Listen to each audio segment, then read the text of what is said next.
Hey again, my name is Stan Jarive. Welcome to the 10-minute UFC 251 breakdown.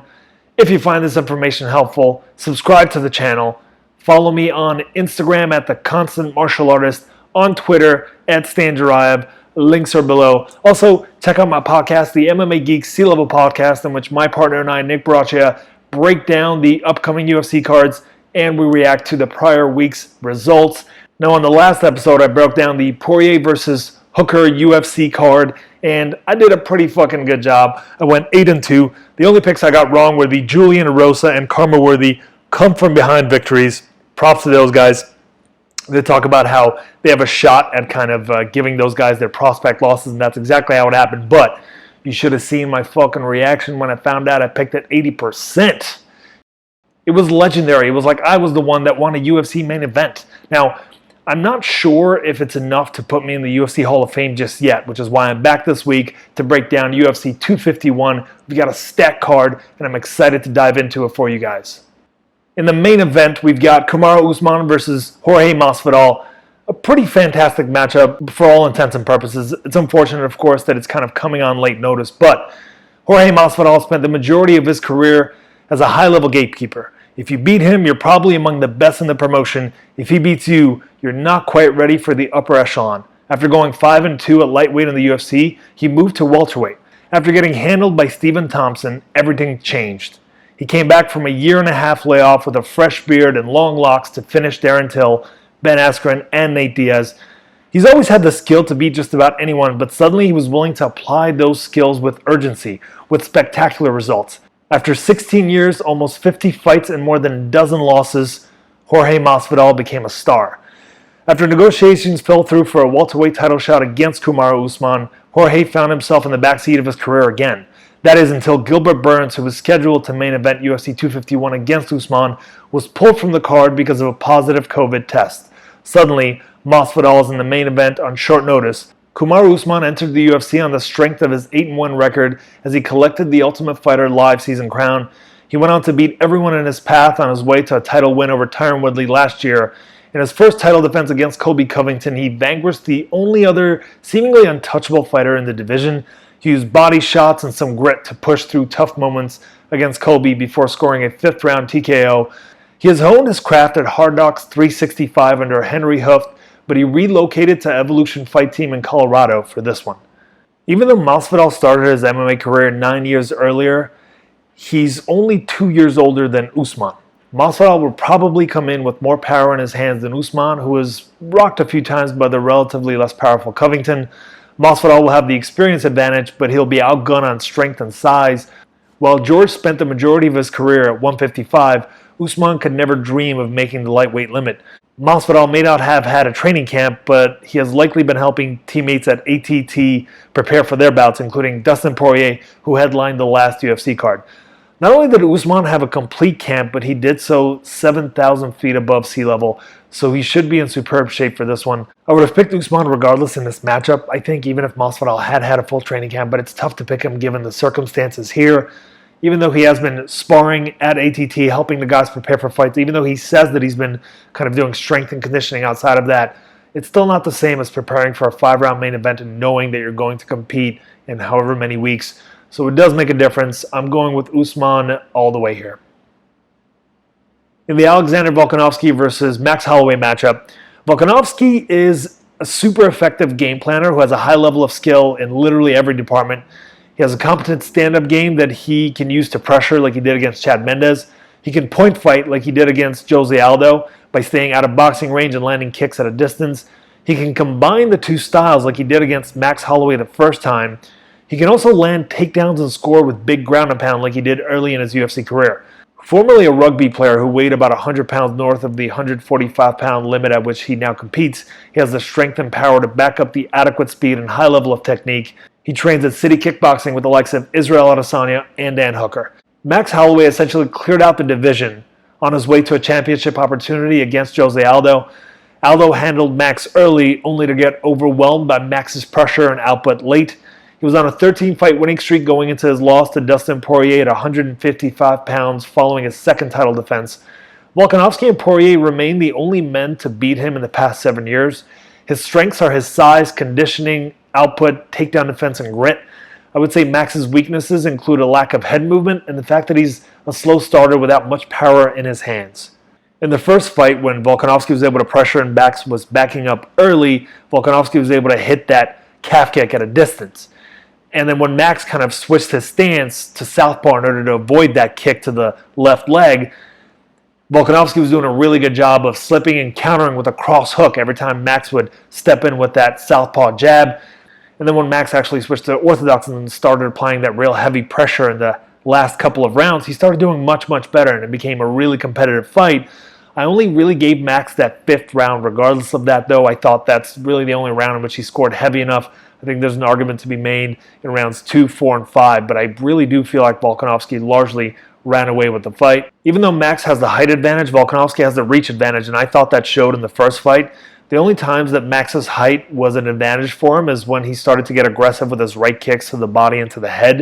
And then also when they were in the clinch, Max, being the much taller man, naturally has that kind of leverage advantage there. I think Max can win this fight, but he has to pressure from very early on. He can't wait till the last couple of rounds, and he really, really has to move his head, which is something that Max has never been good at. That's kind of what makes him hittable against Poirier, against Jose Aldo early in their fights. So I do favor Volkanovski here. I don't necessarily trust Max's coaches to put together the right game plan, and it troubles me that Max essentially said that he had to do all of the training for this fight on his own with his coaches kind of watching along on Zoom. I think that makes a big difference, especially since Volkanovski trained in New Zealand at City Kickboxing with Dan Hooker, and New Zealand is largely a COVID-free zone at this point, so he probably had no issues getting training partners and getting his coaches to all be in the same room.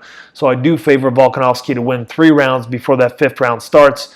I don't necessarily think it's likely that he finishes Max, even though that's kind of what he said he wants to do in this matchup. I think Max is a super, super tough guy, and I don't know that Volkanovski necessarily hits hard enough to accomplish that, but I like Volk big here in this matchup. Next up, we've got Petr Yan versus Jose Aldo for the vacant bantamweight title. Yan starts his first round slow to calibrate his opponent's timing. He has to do that because he's going to be the slower fighter more often than not at 135 pounds, and timing is what beats speed. He makes up for it by being the bigger man and in most cases having a serious power edge because of it. He's a pressure counter fighter, uses fakes to pressure his opponent against the cage, forcing them to defensively throw something, but yet that Yan can then counter. Once his opponent throws a punch from his back foot, he blocks and counters with a combination, and it being a combination is really kind of part of the key here. He doesn't usually just throw one shot at a time. Petr is proficient at combining his punches with kicks and knees in a combo. He's also brilliant at exiting the clinch with heavy strikes, usually elbows, knees, and kicks. Since he's usually the bigger man, he'll go for the takedowns once dominance is established. Much like Poirier and Masvidal, he likes to throw the jab cross before switching his stance and throwing the left cross. It really catches a lot of opponents by surprise, and all 3 of these men have seriously hurt their opponents using this exact technique. He's overall comfortable switching stances throughout a fight. If the finish doesn't come, though, he's likely to score multiple takedowns as the size, pressure, and power wears on opponents as the fight gets into deep waters. Jose Aldo is the most accomplished featherweight in UFC history, having fought in 11 UFC title fights. After going 25-1 in his career, Aldo has dropped to a 3-5 record over the past 5 years. Sometimes I hear people say that he should retire, that they don't want to see him fight anymore. I think that's harsh, considering he looked really good against Holloway early in 2 of those losses, and lost a close decision to the current featherweight champ, Volkanovski, and he lost a very competitive fight to Marlon Moraes. He looks excellent early, Aldo does, and often fatigues by the 3rd round, which lowers his output and leaves him vulnerable to an aggressive pressure fighter. He shouldn't really be fighting for the title since he's never won a fight in this division, and he is technically on a losing streak. He certainly lost the 1st and 3rd rounds against Moraes, I thought. Over the years, Aldo's style has developed quite a bit. He was an aggressive finisher early in his career, focusing on heavy kicks and knees. After starting to face tougher opposition in the UFC, he realized that he could not afford to be as aggressive early without tiring late. As he got less aggressive, he started shifting his focus from energy-sapping kicks and flying knees to his boxing. He has an excellent jab, some of the best head movement in the sport, and excellent counters. He attacks the body well, but most of his kicks and knees are a thing of the past. Aldo's advantage is that he has fought much higher level of competition and that he's faster and more technical for at least the first 10 minutes of the fight. but he doesn't have the same power, reflexes, or will to fight once he's tired and taking damage. Yan has a much shorter flight from Tiger Muay Thai in Phuket compared to Aldo coming in from Rio de Janeiro, Brazil. We're talking 6-hour flight time for Yan versus 20 hours for Aldo. Also, Yan has an average of 1.5 knockdowns per 15 minutes. That's incredibly high. I was shocked when I saw this number. Aldo, in comparison, has less than half a knockdown average per 15 minutes. They both absorb about 6 strikes per minute, but Yan lands 62% more significant strikes than does Aldo per minute. Aldo starts strong and fades late, but Yan starts slow and increases his output as the fight goes on. Yan is 27 and has not taken much wear and tear over the course of his career, while Aldo is a very much weathered 33-year-old. I think Aldo has a great shot in this matchup in a 3-round fight, but Peter is the best late in the fight. And all of these factors kind of lead me to the conclusion that Aldo needs to finish in the first couple of rounds with a big body shot or a big headshot if he is to win this fight, because Peter Yan is only going to get stronger. Aldo's only going to tire as the fight progresses. So I like Yan to piece him up late, and I think he has a good shot of finishing an exhausted Jose Aldo late in the fight. But early on, Jose Aldo is going to be faster, more explosive. He's going to hit harder in all likelihood. So don't be surprised if it's extremely competitive to start. I think that Yan is going to have more will at the end. Now, I think there's some question as to whether Yan deserves the title shot, whether he deserves to be champion, given that Aljamain Sterling and Marlon Moraes are kind of still in the very higher ranks and have beaten some much higher level of competition, I think, overall. I look forward to seeing him and Aljamain Sterling match up. I think Aljamain's size is going to give him trouble. I think the fact that he doesn't tire, the fact that Aljamain is going to have a huge advantage on the ground. Very much looking forward to seeing that matchup. But in the meantime, looking forward to seeing Aldo and Yan mix it up. Next up, we've got the Rose Namajunas versus Jessica Andrade rematch. Namajunas has been at or near the top of the strawweight division since she debuted in the UFC by way of the Ultimate Fighter 8 years ago. She has wins over current top 15 fighters Angela Hill, Tisha Torres, Michelle Waterson, and Joanna Jędrzejczyk. She started her career as a submission specialist, but has made huge improvements in her striking under the tutelage of Trevor Whitman. Coming into this rematch after a 14-month layoff, Rose is facing her last opponent in a rematch, this time in a 3-rounder instead of a 5-round main event title fight. She trains at Grudge Training Center with the likes of Justin Gaethje and her husband, Pat Barry. Jessica Andrade has been a mainstay in the UFC's women's divisions for 7 years now. After competing at 135 pounds, she dropped down to 115, where she was able to realize a championship from her opponent this weekend, Rose. She lost via first-round knockout in an attempt to defend her title against current champ Weili Zhang. Her resume includes wins over Joanne Calderwood, Angela Hill, Claudia Gadelha, Tisha Torres, Karolina Kowalkiewicz, who has a win over Rose, and of course, Rose Namajunas herself. In their first matchup, Rose's speed, height, technique, and footwork advantage honestly made it look like a mismatch. It didn't seem like Andrade could really compete with her until she basically got that sudden knockout slam victory in that second round. For that reason, I do favor Rose here. The thing is that I would have favored Andrade in a 5-rounder. I think Andrade's ferocity just increases as the fight goes on, whereas Rose does tire toward the end of a fight. For that reason, I like Andrade's chances of getting like a 4th or 5th round knockout if they do fight for a third time for some reason. But in this matchup, in a 3-rounder, I favor Rose. I think that all she has to do is keep it together for 15 minutes and not lose that 3rd round by a big margin, and she's probably got this decision in the bag. I don't like Andrade's chances of finishing Rose here, although a lot of this fight, I think, really depends on Rose's current mental state. She recently lost a couple of family members, from what I understand, to the COVID-19 virus, and she's also coming off of a brutal knockout loss and hasn't competed in a while. So there's a lot of reason to think she might not be at her best mentally, but I still like her to keep it together for 15 minutes. Next up, we've got Paige VanZandt squaring off with Amanda Ribas. VanZandt has the classic intangibles that would make the UFC want to promote her. She's pretty, she's blonde, and she's charismatic. Even though she has plenty of heart, she doesn't have much in the way of high-level skill. Coming into this fight, having gone 2-3 in her last 5, she's fighting out the last fight of her UFC contract, presumably with the hopes of joining her husband in the Bellator ranks. She beats largely mid-level opponents, but has never shown the ability to be competitive against the top 15 of either the strawweight or the flyweight divisions. Amanda Ribas is about as hot a prospect as the flyweight women's division can produce. 9-1 in her career and 3-0 in the UFC. She's been dominant thus far with wins over Mackenzie Dern and Randa Marcos. She trains an American top team, has a high level of skill everywhere, and happens to be charismatic and attractive. Of course, she's neither American or blonde, which means the UFC won't likely put their promotional muscle behind her. Amanda Ribas, I think, should have advantages just about everywhere in this matchup. While Rose has heart, she can't really compete with her skill level. Amanda Ribas' coaches talk about her as if she's a future champion, and I think like a lot of that is going to be realized in this matchup. She's going to look really good here.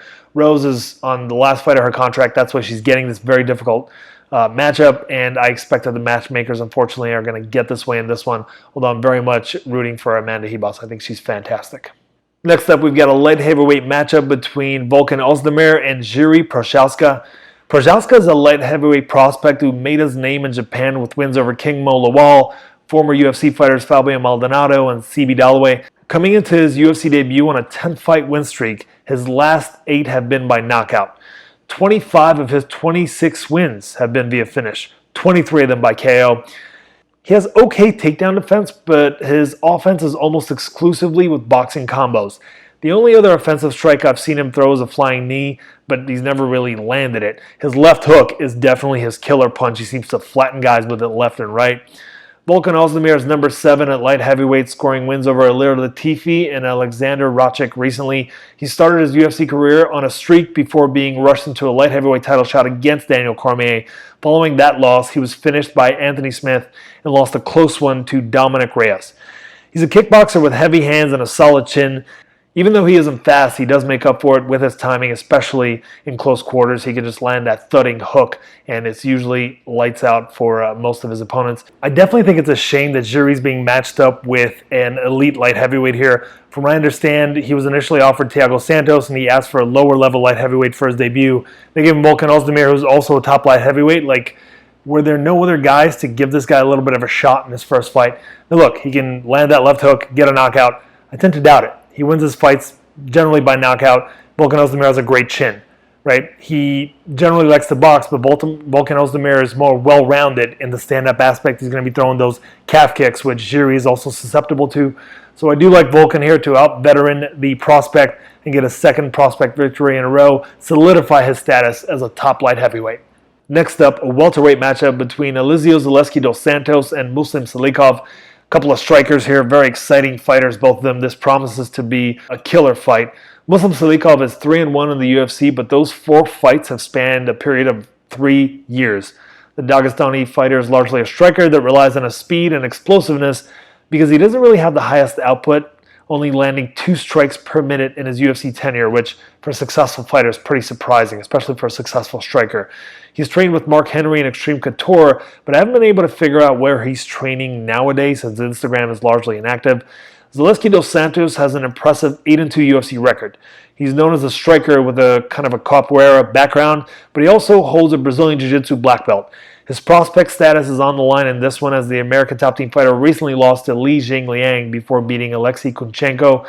He hasn't had the chance to face elite UFC competition yet, but the time is running out for the 33-year-old, so it's kind of now or never for him, I think.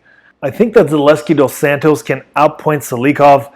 I also think he has a shot at submitting him if he can solidify that takedown, which is tough to do, especially early in a fight against the explosive Selekov. So I'm going to edge towards Zaleski dos Santos. I think at a distance he can keep range with his kicking game, avoid getting hit with one of those explosive strikes if he's smart. If he's really smart, he's going to go for takedowns and submit the guy because I think there's a big disparity in Brazilian Jiu-Jitsu in this matchup.